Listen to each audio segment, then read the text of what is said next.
तो ममता बनर्जी ने तो ऐलान करके झटका दे दिया इंडिया गठबंधन को, लेकिन बिहार में भी हालात ठीक नहीं है। लेकिन सियासी हलचल पर जब सवाल पूछे जाते हैं तो तेजस्वी यादव यानी डिप्टी सीएम भड़क जाते हैं। आज उनसे सवाल पूछा गया कि क्या चल रहा है, क्योंकि एक कार्यक्रम के दौरान सीएम और डिप्टी सीएम अड़ोस पड़ोस में बैठे हुए थे, अगल बगल बैठे रहे करीब 10-11 मिनट तक, लेकिन किसी ने एक तरफ देखा भी नहीं एक दूसरे को, कोई बातचीत नहीं हुई। कई दिनों से अटकलें लगाई जा रही है कि दोनों के बीच सब कुछ ठीक नहीं है, जेडीयू आरजेडी के बीच सब कुछ ठीक नहीं है और सरकार संकट में आ सकती है। लेकिन जब इसी से जुड़ा सवाल पूछा गया कि आपने बातचीत क्यों नहीं की, तो भड़क गए तेजस्वी।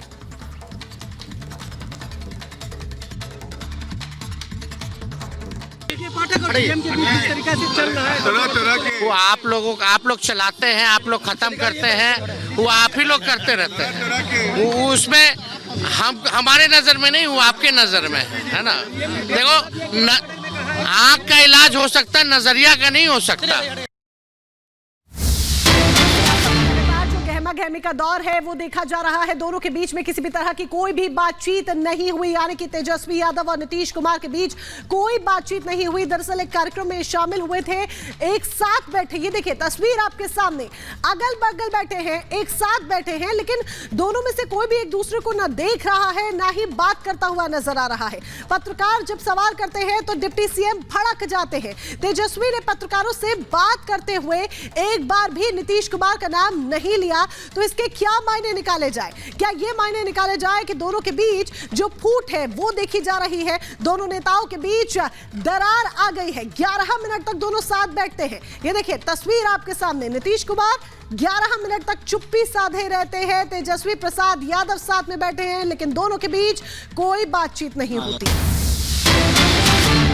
इधर बीजेपी बिहार अध्यक्ष सम्राट चौधरी का बयान सामने आया है। चुनाव के लिए बीजेपी तैयार है, अकेले दम पर भी पूरी तैयारी है, बीजेपी को किसी की जरूरत नहीं है। तो बीजेपी की तरफ से प्रदेश अध्यक्ष बोलते हैं कि हमें किसी की जरूरत नहीं, हम अकेले चुनाव लड़ने के लिए भी तैयार हैं, यानी अकेले भी लड़ सकते हैं, लेकिन क्या कोई साथ आए तो मना किया जाएगा? फिलहाल आपको बता दें कि सम्राट चौधरी कहते हैं कि हम अकेले दम पर भी चुनाव लड़ सकते हैं। बिहार में सम्राट जी राजनीतिक कयास लगाए जा रहे हैं कि आरजेडी और जेडीयू की दूरियां बढ़ गई हैं, बीजेपी और जेडीयू की नजदीकियां बढ़ रही।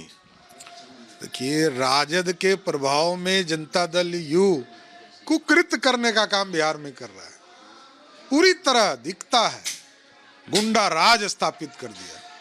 सवाल ही नहीं उठता है कोई समझौता। इंडी गठबंधन के सभी लोगों को 2024 के चुनाव में खाता नहीं खुलेगा। अब तो सरदेव कपूरी ठाकुर जी का भी आशीर्वाद नरेंद्र मोदी जी के साथ। दरवाजा बंद है नीतीश कुमार के लिए पूरी तरह। तो जिस तरीके से बिहार में राजनीतिक उबाल देखा जा रहा है और फूट की खबरें आ रही हैं जेडीयू और आरजेडी के बीच में, इस बीच जीतन राम मांझी ने बड़ा बयान करके कहा है कि बिहार में यकीनन कोई ना कोई सियासी खेला होने वाला है। तो क्या वाकई में जिस तरीके की हालात इस वक्त बिहार में देखा जा रहा है, जिस तरीके की सियासी उठापटक देखी जा रही है, गहमा गहमी का जो दौर लगातार बना हुआ है, तो ऐसे में क्या वाकई में कोई बड़ा खेला बिहार की सियासत में आगे आने वाले दिनों में हो सकता है? कि जो हमने कहा था कि खेला होवे, खेला होई और खेला होके, तो आप देखिएगा कि 25 तारीख के बाद कोई न कोई खेला होगा। हम तो समझते हैं कि आज जो उनका वेटरनरी कॉलेज के प्रांगण में जो बैठक हो रही है नीतीश कुमार जी की, कर्पूरी ठाकुर जी के जन्म शताब्दी के अवसर पर, हो सकता है यहाँ से भी कुछ खेला शुरू हो। तो अटकलें तो कब से लगाई जा रही है, लेकिन जीतन राम मांझी तो बकायदा मुहूर्त बता रहे हैं 25 तारीख के। लेकिन इस बीच बीजेपी की तरफ से प्रतिक्रियाएं आई। अश्विनी चौधरी कहते हैं कि आना जाना तो सियासत में लगा रहता है। क्या संकेत है इस बात के? सियासी हलचल पर अश्विनी चौबे का ये बयान जो बहुत कुछ बताता है, संकेत देता है। वो कहते हैं कि सियासत में आना जाना लगा रहता है, क्योंकि चर्चाएं चल रही हैं कि क्या नीतीश फिर से पाला बदलने वाले हैं, क्या फिर से वो एनडीए का दामन थामने वाले हैं चुनाव से पहले। और इस पर अश्विनी चौबे कहते हैं कि ये तो लगा रहता है। भाई नीतीश कुमार जी तो अब आपके साथ नजदीक हो रहे हैं, देख रहे हैं, नजदीक हो रहे हैं, सवाल ही नहीं उठता है। ऐसे लोग जो पलटू कुमार है उनका दरवाजा बंद है। दरवाजा बंद है, लेकिन 17 में भी दरवाजा खुल गया, खिड़की खुल गया। दरवाजा खुल गया, दरवाजा खुलते रहता है, आने जाने वाले दरवाजा पर आते हैं, उनके लिए दरवाजा सदा सर्वदा बंद है। पक्की बात है, पक्की बात है, पक्की बात है, पक्की बात। फिर दरवाजा खुला तो हम आपसे बात करेंगे। हमसे बात करिएगा। ऐसे लोग जो देश को ठगा है, जिसने अपनों को ठगा है, जिसने सगों को ठगा है, वो किसी का नहीं हो सकता।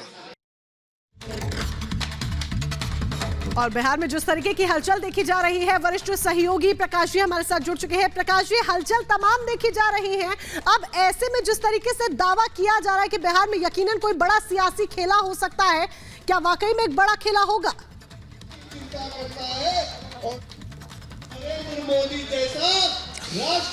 देखिए, मैं अभी बीजेपी के कार्यक्रम में हूं यहाँ पर, और बीजेपी के तमाम बड़े नेता हैं और ट्रक को एक पोडियम बना दिया गया है रोड ब्लॉक करके। इनका आरोप है कि इन जगह जो अलॉट करना था मिलर स्कूल का ग्राउंड, वो नहीं किया गया। यहाँ पर कर्पूरी ठाकुर का जन्म शताब्दी समारोह मनाया जा रहा है भारतीय जनता पार्टी के द्वारा।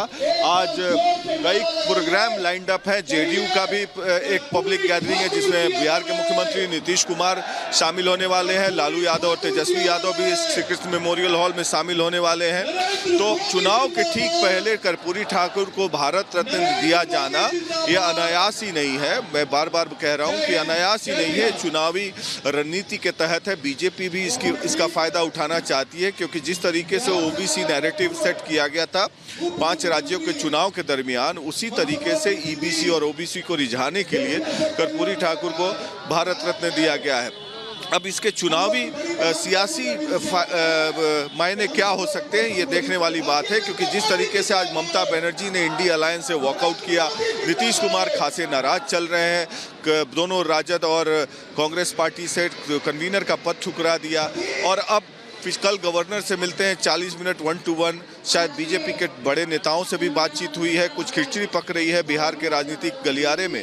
तब देखना है क्या होता है। क्या नीतीश कुमार क्या पॉलिटिकल रिअलाइनमेंट कर सकते हैं, सबसे बड़ा सवाल है। और सारे चौक चौराहे पे यही चर्चा हो रहा है, क्या नीतीश कुमार और बीजेपी फिर से एक साथ आने वाले हैं। तो इस पर हमारी नज़र बनी रहेगी और तमाम राजनीतिक घटनाक्रम हम दिखाते रहेंगे।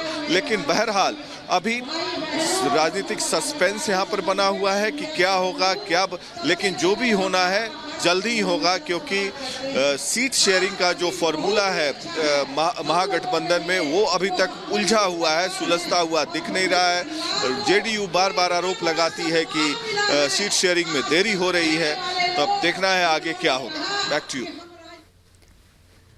जी। प्रकाश जी, जिस तरह से आपने कहा कि चर्चाएं तो कई दिनों से चल रही हैं, इंडिया गठबंधन में बात नहीं बन रही है, लेकिन नीतीश कुमार पाला बदलेंगे तो क्या बीजेपी से भी कोई बात चल रही है या बन नहीं पा रही है?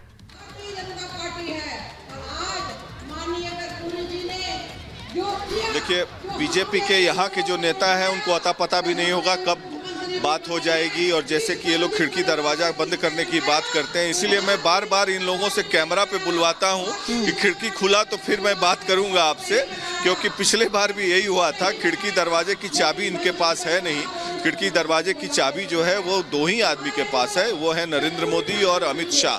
तब वो चूंकि ये चुनाव प्रधानमंत्री नरेंद्र मोदी का है, तो वो अपना नफा नुकसान देख के ही कोई सियासी जोड़ घटाव करेंगे या अलायंस करेंगे। तो उसमें अभी वे आउट हो रहा है। यहाँ के लोगों से भी बातचीत हुई है, फीडबैक जो हमारे सूत्र बताते हैं, और उसके हिसाब से फिर कार्रवाई होगी।